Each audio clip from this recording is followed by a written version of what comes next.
大家好，我係新裝修嘅阿區。呢個屯門咧兆翠苑終於收樓啦。咁好多人都會問嘅，居屋單位清水樓收樓嘅時候，需唔需要揾人驗樓咧？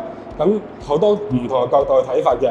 咁喺我哋嘅角度，你橫掂都裝修啦，靚唔靚唔係問題，因為你都重新做過。但係咧結構點都要睇下。好似我身後呢隻門啦，咁由大門咧係冇得去換嘅。咁你見到我哋貼晒貼紙喺度，係有啲崩咗啦、甩油啦，呢啲都係小問題。裝修師傅可以幫你執翻油，甚至乎成隻門幫你噴過油過，變翻靚仔晒。但係啲結構咧，我哋必須要睇嘅，好似大門條吸嘴咁樣。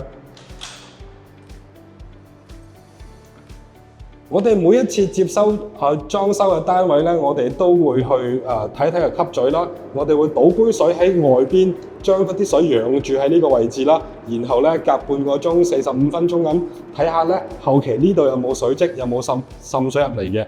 因為我哋之前當然有試過撞板啦，唔知道呢個問題。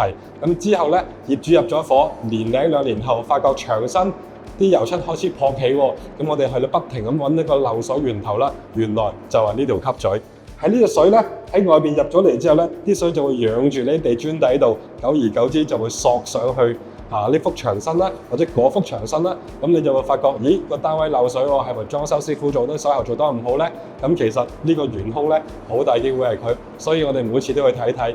因為咧，當你入咗伙之後咧，居屋單位管理處咧每個月咧喺外面都會進行一次洗地嘅，咁佢哋用水喉肥水，咁啲水就會養住喺個走廊度。如果呢度唔防水嘅話咧，就會滲入你屋企噶啦。我哋睇睇啦，兆翠苑嘅廚房咧純白色冇波打線啦，個灶頭都係純白色嘅，非常之光猛。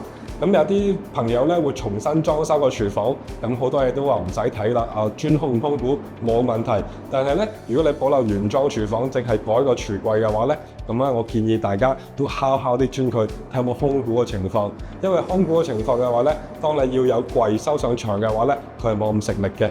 咁另外呢個單位咧，我哋發現咧喺呢個門上面嗰一頭咧有個窿仔，啲磚咧做得唔係咁好嘅。咁呢個咧就可以通知房署幫你跟進翻。咁好啦，我哋可以睇下廁所。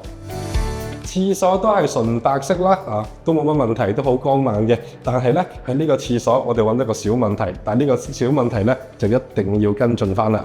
就係咧呢個馬桶嘅來水喉呢條筷子喉，我哋收樓嘅時候已經開始滴緊水啦。如果你近鏡啲望下，其實咧個地下咧已經有灘水喺度。咁呢一個問題咧就必須要跟進嘅，因為咧佢個筷子喉滴水嘅話咧，我哋唔知佢幾時受唔到負荷啦。可能清拆師傅裝修師傅唔覺意喐到佢時咧，就會睇爆水喉呢個問題。所以咧呢個咧必須跟進，同埋收樓嘅時候發現咧都可以通知房署幫你跟進翻嘅。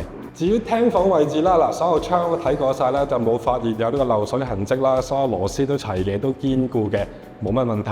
咁牆身咧油漆咧，我哋發現係比較薄身嘅，不過唔緊要啦，因為我哋入伙即係收鎖匙之後咧，都會重新裝修做過油漆㗎。但係今次咧呢個地板咧，我哋發現咗少少嘢啦。咁我喺度摸一摸頭先呢個花咗嘅位置，我發覺咧呢個地板上邊咧有陣薄水泥喺度嘅。咁意味住啲乜嘢咧？就係咧發展商想將個單位交俾業主之前咧，就鋪陣薄水泥喺度。咁等你收樓嗰時，感覺地下平滑啲、靚啲嘅。咁其實咧喺我哋裝修角度咧，呢個唔係一件好事嚟㗎。因為咧，當我哋可能做呢個地磚啦，或者我哋做當呢個英泥沙做當底嘅時候咧，咁我哋當上去嘅時候，啲英泥沙咧就會食實呢一個薄水泥耐咗。當呢個薄水泥脆咗反起嘅時候咧，就可能會形成一個大範圍嘅空鼓情況。所以咧，大家咧去鋪地磚嘅時候就留意呢一點啦。